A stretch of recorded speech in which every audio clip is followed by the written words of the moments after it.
سورۃ الاحزاب کی آیت نمبر 33 کو آیت تطہیر کہا جاتا ہے۔ اس آیت میں اہل بیت کی تطہیر کا ذکر ہے، اور اس آیت کا سیاق و سباق اس بات پہ دلالت کرتا ہے کہ یہ آیت ازواج مطہرات کے متعلق ہے۔ اللہ تعالیٰ فرماتا ہے انما یرید اللہ لیذہب عنکم الرجس اہل البیت،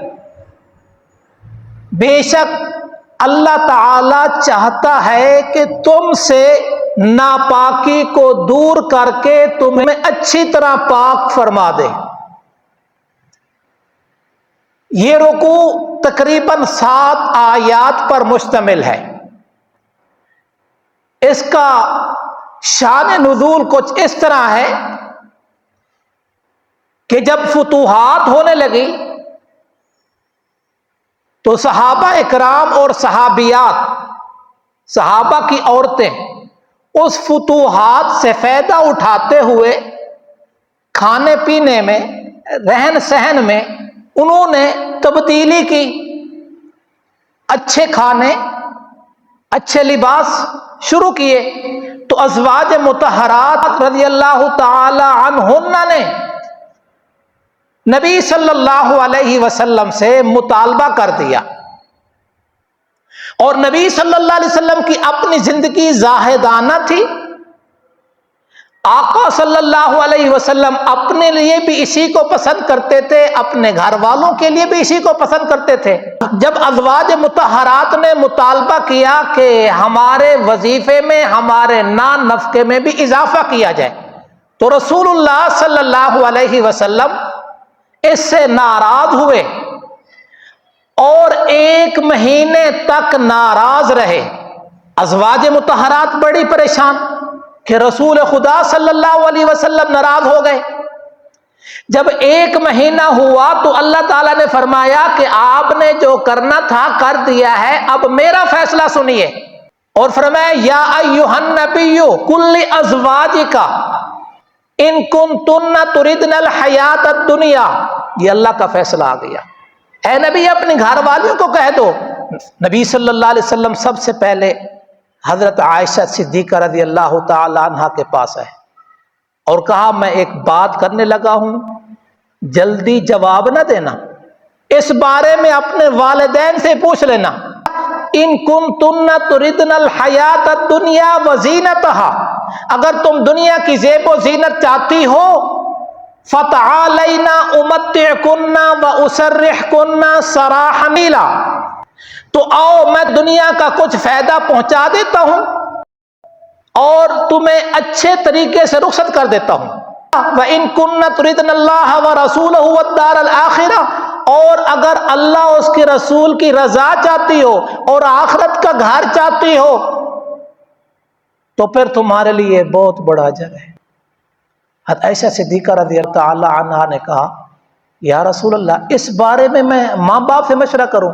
مجھے اللہ چاہیے، اس کا رسول چاہیے اور آخرت کا گھر چاہیے۔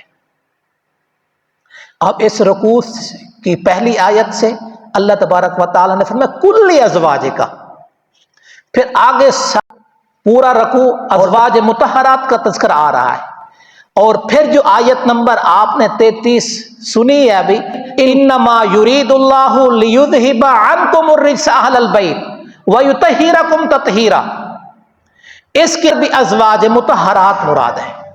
اور یہ ایک جگہ نہیں، قرآن مجید میں اور جگہ پر بھی اس کا تذکرہ آتا ہے۔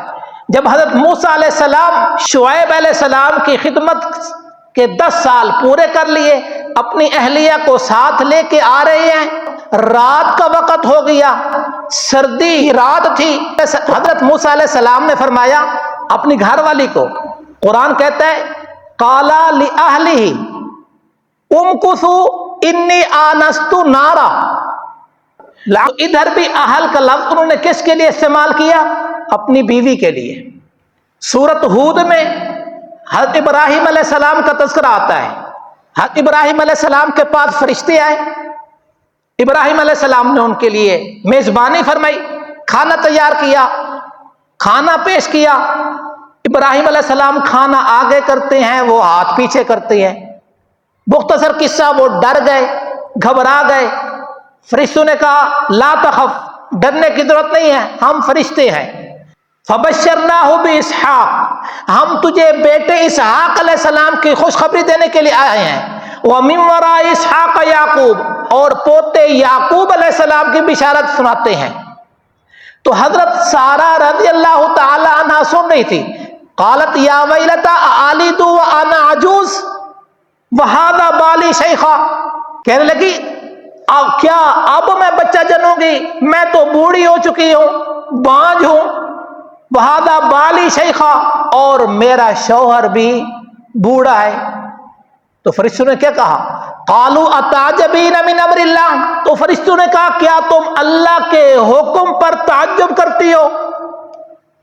رحمت اللہ وبرکاتہ علیکم اہل البیت، اللہ تعالیٰ کی رحمتیں ہوں اور برکتیں ہوں تم پر اے اہل بیت۔ تو موسیٰ علیہ السلام کے واقعے سے اور ابراہیم علیہ السلام کے واقعے سے بھی اہل بیت کس کو کہا گیا ہے؟ بیوی کو۔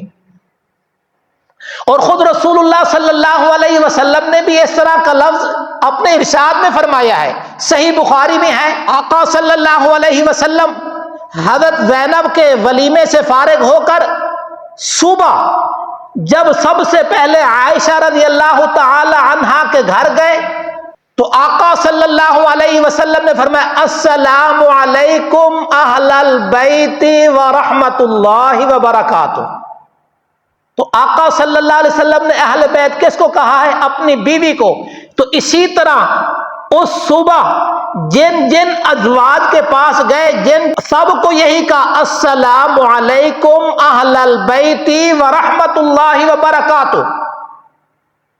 تو قرآن کی روشنی میں، قرآن کے مطابق اہل بیت نبی صلی اللہ علیہ وسلم کی ازواج مطہرات ہیں۔